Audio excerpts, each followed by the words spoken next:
Hello नमस्कार, मैं हूँ गिरीश वानखेड़े और मुझे बड़ी खुशी हो रही है बताते हुए कि ये जो हंच मीडिया है ये हमारा बड़ा ही पॉपुलर चैनल है। इस चैनल पे हम लोग पेपराइजीज़ के साथ एंटरटेनमेंट पे न्यूज़ कवर्स करते हैं। उसके अलावा बहुत सारी नई खबरें जो सिनेमा की आप तक पहुंचाते हैं।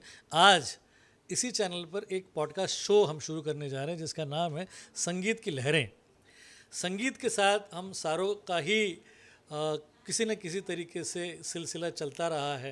बचपन से लेकर अब तक हम कई सारी फिल्में जब देखते हैं तो किसी न किसी तरीके से संगीत से हम जुड़े ही रहते हैं।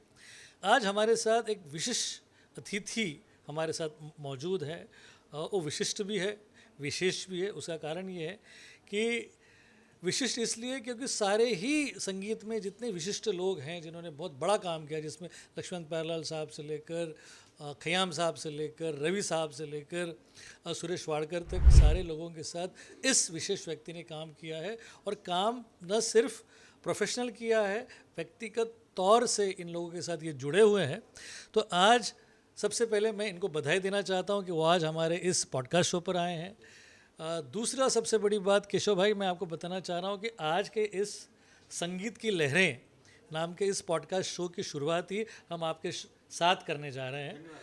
तो मुझे सबसे पहले तो आपको बधाई देना चाहता हूँ कि आप एक बहुत बड़ा अवार्ड शो जो आप करने जा रहे हैं इंदौर में, उसमें इस बार जिसको आप अवार्ड देने जा रहे हैं वो है सुरेश वाडकर जी। उसके बारे में बताइए। गिरीश जी धन्यवाद। और जो आपका ये नया जो आज कार्यक्रम है संगीत की लहरें, ये बहुत ही अच्छा शीर्षक है, क्योंकि संगीत जीवन में और ज़िंदगी में लोगों को बहुत खुशी देता है, निराशा को दूर करता है। और जो संगीत से जुड़ा है मतलब वो उसके पास कभी कष्ट और दुख आ ही नहीं सकते हैं, वो सदाबहार खुशी रहता है।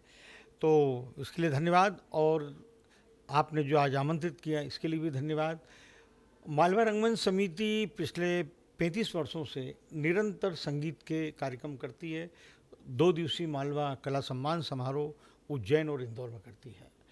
और इसमें हमने शुरुआत अनूप जलोटा से की थी। अनूप जलोटा जी को जब हमने अनूप जलोटा जी जब शिखर पे थे तो उन्होंने, उस समय मायापुरी बहुत चलती थी, उन्होंने घोषणा की कि देश के प्रमुख मंदिर हैं वहाँ पर हम कार्यक्रम निःशुल्क देंगे। अब सोचिए 87 की बात है और मैं ट्रेन पकड़ में पढ़ रहा था उस समय, और मैं ट्रेन शायद बगैर टिकट ही आ गया और पेडर रोड पर गया। जब सोनाली जलोटा जी थी उनसे मैंने कहा ऐसा ऐसा मैंने मायापुरी में पढ़ा है, ऐसा अनूप जी मिले। अनूप जी ने कहा ठीक है, महाकाल की नगरी से आए हो, करेंगे प्रोग्राम। अनूप जी ने हाँ कहा और वो कार्यक्रम शुरू हुआ। अब शुरू हुआ, इन्होंने अनुमति दे दी। हमारा भी उस समय एक मोहल्ले तक एक जरिया था।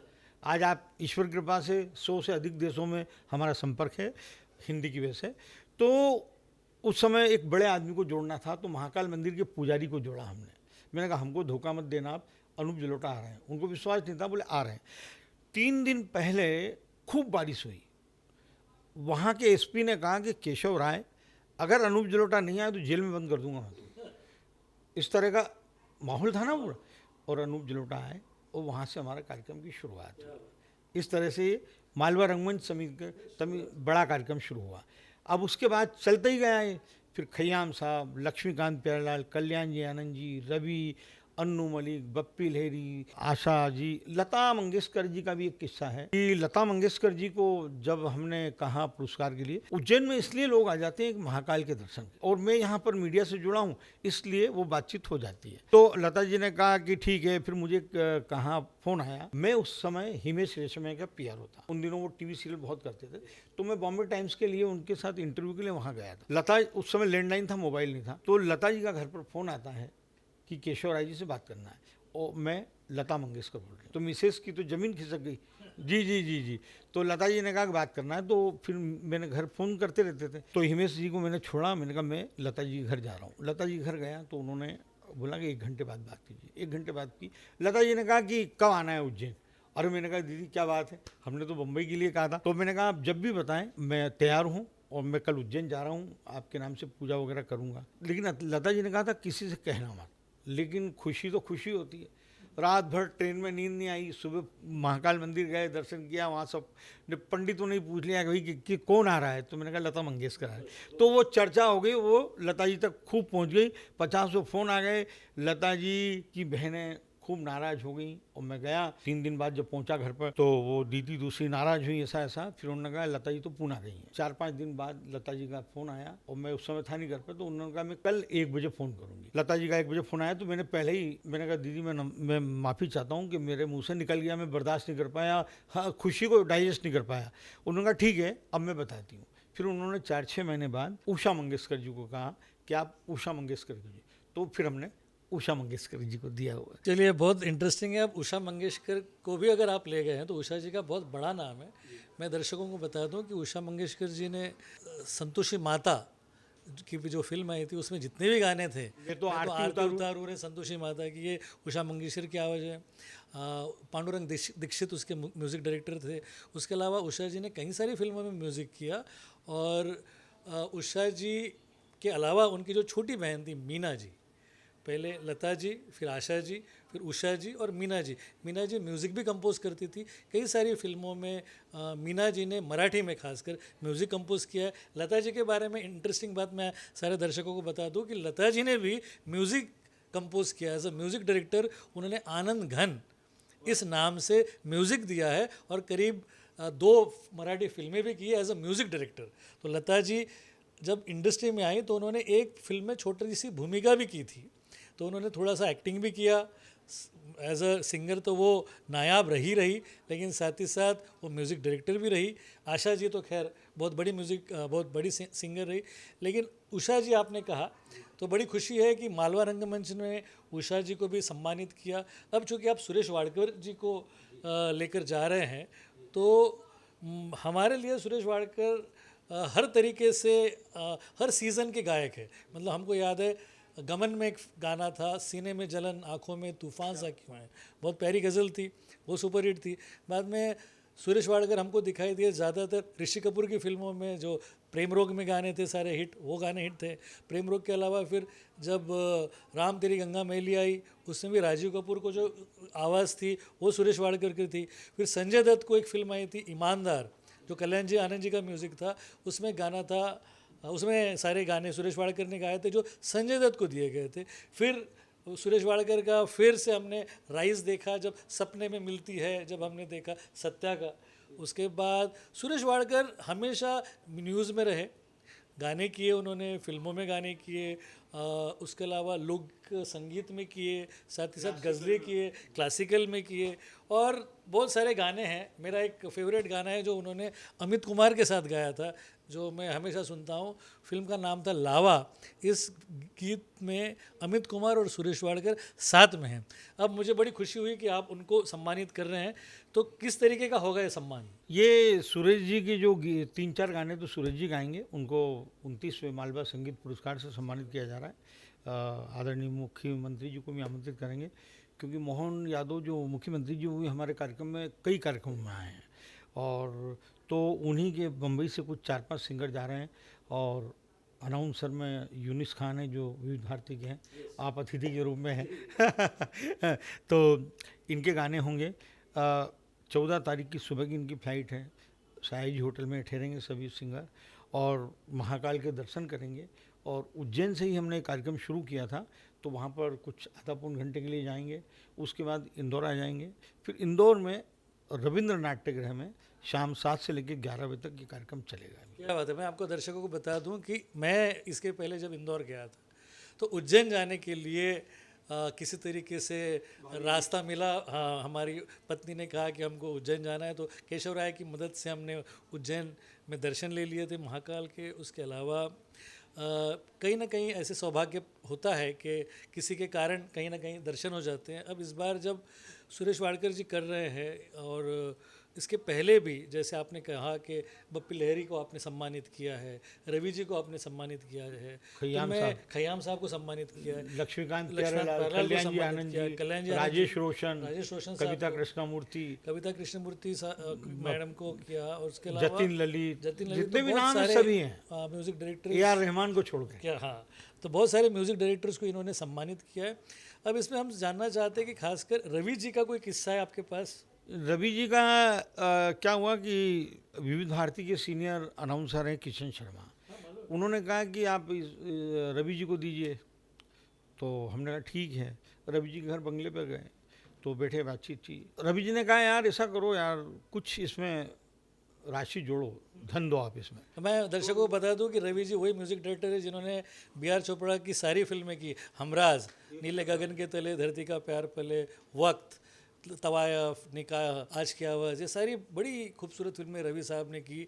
और बहुत बड़े म्यूजिक, रवि शंकर शर्मा गाने एक से बड़े खूबसूरत म्यूजिक डायरेक्टर रहे हैं। मैंने कहा सर, बोले यार तुम इसलिए पैसा देना शुरू करो, कुछ दो मुझे पैसा, कि जो भी अवार्ड देने आता है तो मुझसे पैसा मांगता है, तो ये कम से कम एक प्रथा है कि जो बंद तो हो जाए। तो मैंने कहा ठीक है साहब, 51,000 रुपये। अब बाद में अपने पत्रकार हैं फिल्म इंडस्ट्री में, राजीव विजयकर, तो उन्होंने कहा कि यार केशव राय, तुम रवि जी को कर तो रहे, देखिए आज तो वो यहाँ नहीं है, लेकिन बात है तो सम्मान तो है उनका। तो बोले लेकिन तुम परेशान हो जाओगे। तो मैंने कहा अरे क्या बात, ऐसा कैसे हो सकता है, जो भी बट बातचीत हो गई, ये हो गया। मैंने हमारे घर पे संस्थाओं को बताया, मैं सच बता रहा हूँ, कोई ये आलोचना नहीं है रवि जी की। आज ना आप 25 साल 30 साल के अंदर की जनरेशन से पूछेंगे तो रवि जी का नाम लोगों को 95% लोगों को नहीं मालूम है, 95% लोगों को। तो मैंने जब बताया संस्था में तो लोगों ने कहा अच्छा रवि जी कौन। फिर जब गाने क्या देशभक्ति के गाने, रोमांटिक, क्या एक से एक गाने। अब ये हो गया तो मैंने कहा नहीं, हमने कमिट कर दिया है, इतने बड़ी लीजेंडरी है तो कर दिया है तो कर दिया। तो ये हो गया है, तो तैयारी तो हमको करना थी। अब एक होता है मिस इंडिया वर्ल्ड वाइड, तो यहाँ से हमने उनको धर्मात्मा शरण जी को कहा कि इनको बुलाना, तो उनको बोले बुलाइए। अब पता लगा कि वो बोले अपनी कार से आएंगे। अब इनके पास उस समय कार नहीं थी, वहाँ बड़ा बंगला, सब कुछ अंदर की बात जो भी है। वहाँ गए, वहाँ मतलब 60-70 साल की उम्र वाले तो जानते हैं, लेकिन नई पीढ़ी नहीं जानती, क्या कर सकते हैं। तो बस वो हुआ, ये हुआ। हमने क्या करा, मैंने कहा यार नई जनरेशन नहीं जानती है ना, ये बात रवि जी को बताई। मैंने कहा रवि जी, मैं 3-4 लाख रुपए से नुकसान में आ रहा हूँ इस कार्यक्रम से, मैं आपको स्पष्ट बता रहा हूँ। क्यों कि नई पीढ़ी जिसको काम करना है वो साथी नहीं है मेरे। अब मैंने क्या करा सर, जो पेम्पलेट्स वगैरह इनके गाने के, वो पेम्पलेट्स मैंने अखबारों में डलवाना शुरू किया। लोगों ने कहा अच्छा, ये रवि जी का गाना, ये रवि जी का गाना, ये रवि जी का गाना। उससे माहौल बना। उस समय संस्कृति मंत्री लक्ष्मीकांत शर्मा जी थे, उस समय माननीय मोहन यादव जी विकास प्राधिकरण के थे, जो भी आज वो मुख्यमंत्री हैं। वो माहौल बना तो लोगों का हुआ। एक प्रेस कॉन्फ्रेंस की इंदौर में, तो पत्रकार भी 2-3 आए।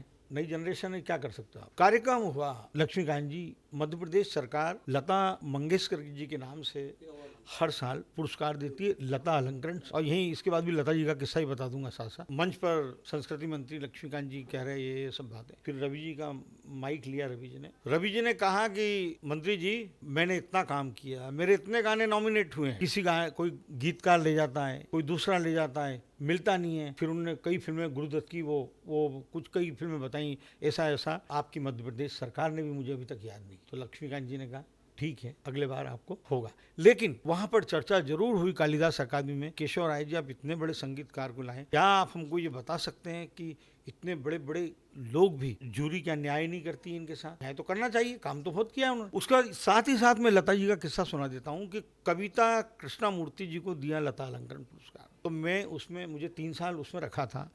तो मैंने कविता जी को कहा कि दीदी आप लता जी को बताइए जाके। 4-5 दिन बाद में आया, लता जी मेरा फोन उठाती थी, लैंडलाइन पे आती नहीं। मलाड में हमारा ऑफिस था, जब हम एक पत्रिका निकालते थे, हमारा मध्य प्रदेश संपादक में था। तो मैंने ऑफिस से उनको फोन किया जब मोबाइल आ गया था। तो मैंने कहा दीदी ऐसा था। बोले केशव राय जी, तुमसे मुझे आधा घंटा बात करना है। तो मैंने कहा दीदी बोलिए। तो मैंने कहा अभी ऐसा। बोले हाँ बता।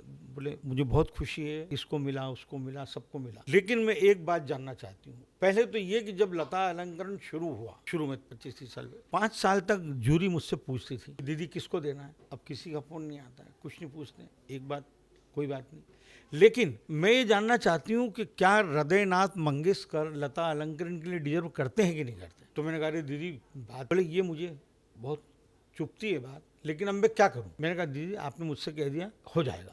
और मैंने कहा दीदी मैं आपको 5 मिनट बाद फ़ोन करता हूँ। योग होता है, कई बार अपने मित्र या अपना एम्प्लॉय जी फ़ोन नहीं उठाता। लक्ष्मीकांत शर्मा जो उस समय संस्कृति मंत्री थे, मैंने उनको फ़ोन लगाया, उन्होंने तुरंत फ़ोन उठाया, बोले बोलो केशव। मैंने कहा अभी लता दीदी से बातचीत हुई और ऐसा ऐसा है। तो उन्होंने कहा, तो बोले ठीक है बायोडाटा मंगा लो, अगले साल रविन्द्रनाथ मंगेशकर, और वो मिल गया। ऐसा ही उषा खन्ना जी कहीं आती जाती नहीं थी। जब हमने कहा कि उषा जी को ये पुरस्कार देना है, तो बोले नहीं केशव जी मैं तो कहीं निकलती हूँ, वाकई नहीं जाती आती, मुझे घुटने में दर्द है, ये दर्द वो सब। मैंने कहा आपको महाकाल बाबा ने बुलाया। वो गई तो संस्कृति मतलब मध्य प्रदेश के चीफ सेक्रेटरी जिनका नाम है मनोज श्रीवास्तव, तो वो आने वाले थे कार्यक्रम में। तो महाकाल मंदिर के प्रमुख गेट पे ही बाहर ही मैंने मनोज श्रीवास्तव जी को फ़ोन लगाया, वो इनकी उषा खन्ना जी की बात कराई।